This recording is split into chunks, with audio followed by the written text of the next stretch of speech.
Kayo po ba mga bossing ko isa sa mga mananaya at nais po kayo na magwagi na limpak-limpak na salapi? Pwede niyo po itong gawin mga bossing ko na isa sa mga pamamaraan upang sa ganon magtuloy-tuloy ang pasok na swerte.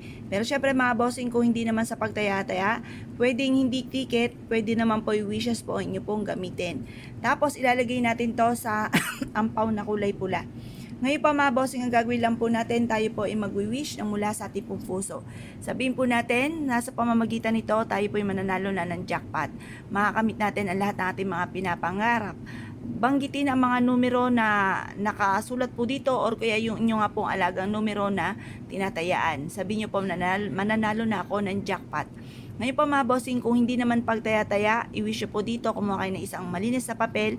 Pero sabi nga po ay mas maganda mga bossing ko ang kulay brown na papel. Kasi ang brown ay sumisimbolo ng pera. Di ba sabi nila, pag may dumapo sa inyo na brown na paru-paro, sinyales na may magandang kapalaran na naghihintay or may pera kang darating. May tumalon sa inyo na brown na paru-paro, sinyales din po na may maganda kang kapalaran na naghihintay. Maganda ang kulay brown mga bossing. Kaya mas mainam, dyan kayo magsulat ng wishes. Kung ano yung nais po ninyo. At pagkatapos, ay sunugin po natin ito mga bossing ko, itong ating dahon ng laurel. Tapos yung pinakaabo po nito ay ilagay nyo po dito sa ating ampaw.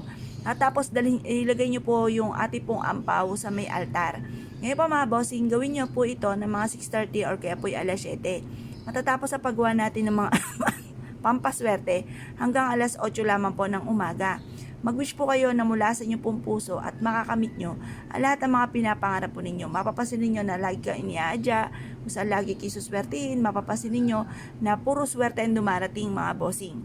Panay jackpot ang dumarating. Ngayon po mga bossing, ito po mga bossing ko yung pinaka the best na gawin nyo po ng mga Tuesday or Friday. Pero kung ikaw ay abala, hindi ka makapagawa ng ganyan, magmamadali ka, huwag nyong gawin ng Tuesday or Friday. Kahit anong araw na lamang, basta't makakapag-focus ka ng panalangin. Kasi yun ang pinaka-importante, ang pagiging focus at naniniwala sa mga ginagawa.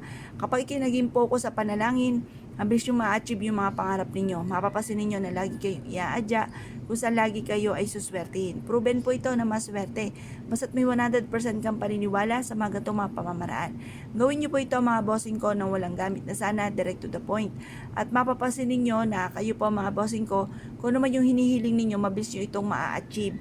Kasi ako din dati, lumilipad yung isipan ko habang ako ay nagwi-wish. Hindi nagkakatotoo ang aking mga kahilingan. Ngayon po, ang ginawa ko, basta ko ano yung wini-wish ko nang nagmumula sa puso yung nais ko, siyang binubukan na aking bibig at yun din po ang nasa isipan ko mga bossing. At mabilis ko na-achieve ko ano man yun ninanais ko mga bossing. Kaya kung kayo pinaniwala at nais po itong gawin, lumarga na po kayo, gawin nyo na ito kahit anong araw nyo maibigan. Basta't kayo po ay may 100% na paniniwala. I-mindset nyo na kayo magiging matagumpay. I-mindset nyo na lahat ng mga pangarap nyo ay matutupad. Pero syempre mga bossing, lagi po tatandaan, ang ating mga pampaswerte ay sangkap lamang para tayo maging matagumpay sa buhay. Ang numero 1 po niyan ay sipag at syaga, double time sa pagkayod. Kaya ako pinaniwala mga bossing, asya, good luck po sa inyo po lahat.